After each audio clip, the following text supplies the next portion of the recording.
Hey, hi guys, welcome to Movie Chitram, a new brand of movie reviews and movie discussions. మనం ఈ రోజు discuss చేయబోయే director వచ్చేసి Sukumar, who is well known for his multi-layered screenplays.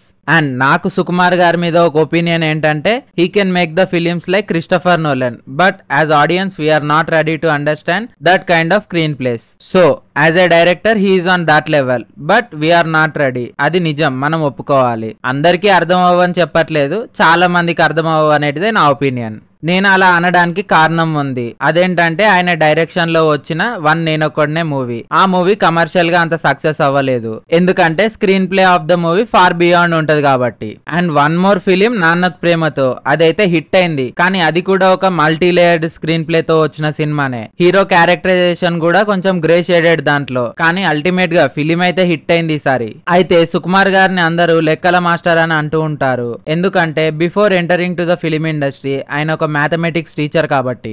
And Sukumar గారు first assistant director గా work చేసిన film Dil వివి వినాయక్ గారి direction లో వచ్చింది. దాని తర్వాత దిల్ ఫిలిం ప్రొడ్యూసర్ అయిన దిల్ రాజు గారి ప్రొడక్షన్ లోనే ఆర్య ఫిలిం ని లాంచ్ చేసి ఫస్ట్ ఫిలిం కే సూపర్ హిట్ కొట్టేశారు సుకుమార్ గారు. సుకుమార్ గారి ఫిలిమ్స్ లో ఆయన ఫస్ట్ ఫిలిం ఆర్యాకి చాలా క్రేజ్ ఉంటుంది, ఎందుకంటే ఆ సినిమా మేకింగ్ లో చాలా ఛాలెంజెస్ ఉంటాయి. ఆ టైంలో వాటిని ఎదుర్కొని ఒక సూపర్ హిట్ ఫిలిం తీయడం అంటే సాహసం అనే చెప్పాలి. అవేంటంటే బిఫోర్ ఆర్య అల్లు అర్జున్ గారు గంగోత్రి అనే ఒక ఫిలిం తీశారు. అందులో తన లుక్స్ కి చాలా నెగిటివ్ కామెంట్స్ వచ్చాయి. అండ్ సుకుమార్ గారు ఆర్య ఫిలిం కి అల్లు అర్జున్ గారిని హీరోగా తీసుకున్నారు. కానీ సుకుమార్ గారు రాసుకున్న ఫిలిం ఏమో stylish film. So Allu Arjun గారి makeover should be top notch. And Gangotri looks నుంచి అల్లు అర్జున్ ని బయటికి తీసుకురావాలి సుకుమార్ గారు. అండ్ అల్లు అర్జున్ గారు అది చేశారు. ఆ మేక్ ఓవర్ కి కావాల్సిన ఎఫర్ట్స్ అన్ని చేసి ఆయన ట్రాన్స్ఫార్మ్ అయ్యారు ఆర్య కోసం. ఇక ఆర్య ఫిలిం కి వస్తే ఆర్య ఫిలిం కూడా ఒక multi layered screenplay. And hero characterisation లో కూడా కొంచెం నెగిటివ్ షేడ్స్ ఉన్నట్టు చూపిస్తారు. సో హిట్ అవ్వడం కష్టమనే అనుకున్నారు అందరూ బిఫోర్ రిలీజ్, కానీ అల్లు అర్జున్ అండ్ సుకుమార్ గారు మాత్రం చాలా కాన్ఫిడెంట్ గా ఉన్నారు. అండ్ అదే నిజమైంది. ఫిలిం రిలీజ్ అయ్యి సూపర్ హిట్ అయిందే కాకుండా అల్లు అర్జున్ అండ్ సుకుమార్ గారి కెరియర్స్ ని టర్న్ చేసింది. నెక్స్ట్ ఆర్య తర్వాత సుకుమార్ గారు తీసిన ఫిలిం జగడం. కమర్షియల్ గా ఫ్లాప్ ఫిలిం అయినా Jagadam is good to watch ఫిలిమే. యాక్చువల్ గా జగడం లో కొన్ని మిస్టేక్స్ చేయకుండా ఉంటే జగడం 100% హిట్ అయ్యేది అనేది నా ఒపీనియన్. అయితే జగడం ఫ్లాప్ తో సుకుమార్ గారి కెరియర్ కి మాత్రం ఏ ప్రాబ్లం రాలేదు, ఎందుకంటే చెప్పాను కదా జగడం ఈస్ కమర్షియల్లీ ఫ్లాప్, కానీ as a film it was good attempt. Jagadam తర్వాత మళ్ళీ 2009 లో ఆర్య 2 ఫిలిం తో సుకుమార్ గారు మళ్ళీ అల్లు అర్జున్ గారితో ఫిలిం తీశారు. ఈసారి మళ్ళీ ఆర్య 2 కమర్షియల్ గా ఫ్లాపే, కానీ సుకుమార్ గారికి మంచి పేరు తెచ్చిపెట్టింది.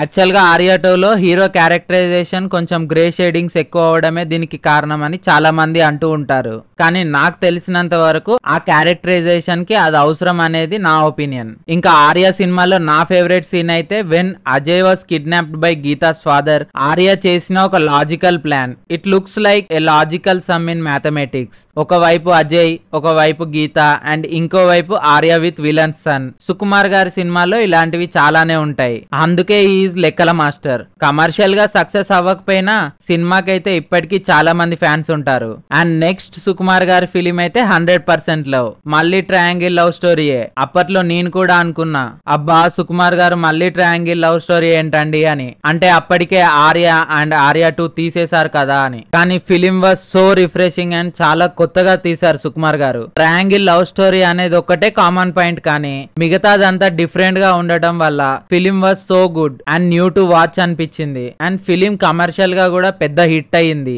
సో సుకుమార్ గారి కెరియర్ లో సెకండ్ కమర్షియల్ సక్సెస్ కొట్టేశారు. అండ్ 100% లవ్ తర్వాత తీసిన ఫిలిం సుకుమార్ గారి కెరియర్ ని మలుపు తిప్పిన ఫిలిం అనే చెప్పాలి. యాక్చువల్ గా మలుపు తిప్పిన ఫిలిమ్స్ అయితే పెద్ద హిట్ అయినా అవ్వాలి లేదా ఫ్లాప్ అయినా అవ్వాలి. సో సుకుమార్ గారి మలుపు తిప్పిన ఫిలిం ఫ్లాప్ అయింది.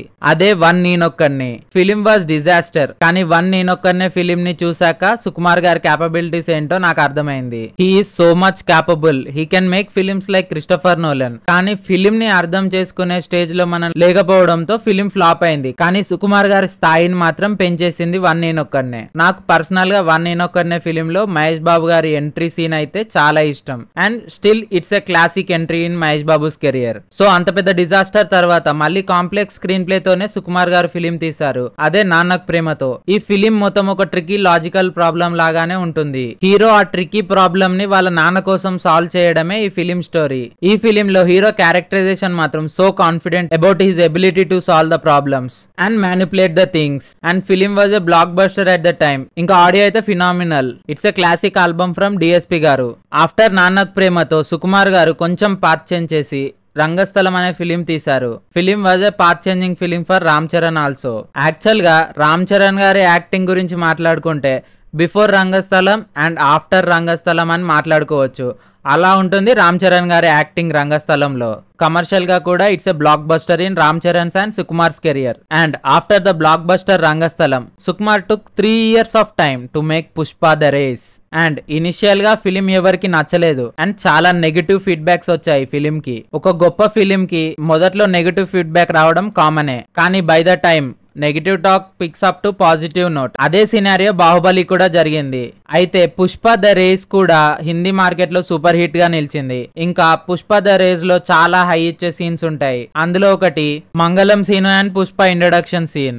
అటు పుష్ప అండ్ ఇటు మంగళం సీను క్యారెక్టరైజేషన్ ఎంత స్ట్రాంగ్ ఒకే ఒక షాట్ లో చూపించారు సుకుమార్ గారు. ఈ సీన్ లో సిగరెట్ వెలిగించుకోవడానికి మంగళం సీను బెండ్ అవ్వడు, అలాగే పుష్ప కూడా వెలిగించడానికి బెండ్ అవ్వడు. అంటే ఇద్దరు ఎంత స్ట్రాంగ్ రిజంబుల్ చేస్తున్నారు సుకుమార్ గారు. అలాగే నాకు పుష్ప ద రేజ్ లోనే లాస్ట్ క్లైమాక్స్ కూడా చాలా ఇష్టం. ఎందుకంటే ఇలా చూడండి, ఈ చెట్టు పచ్చగా హెల్దీగా ఉంది బిఫోర్ పుష్ప అండ్ షికావత్ గొడవ వరకు. ఎప్పుడైతే గొడవ స్టార్ట్ అయిందో పచ్చని చెట్టు కూడా మండిపోతుంది. చాలా క్లాసిక్ సీన్ ఇది పుష్పలో. ఇలాంటివి చాలా ఉన్నాయి. అండ్ పుష్ప ద రూల్ కి కూడా మన ఛానల్లోనే మైక్రో డీటెయిల్స్ చేశాను. And how many of you are waiting for Pushpa the rule? Comment down.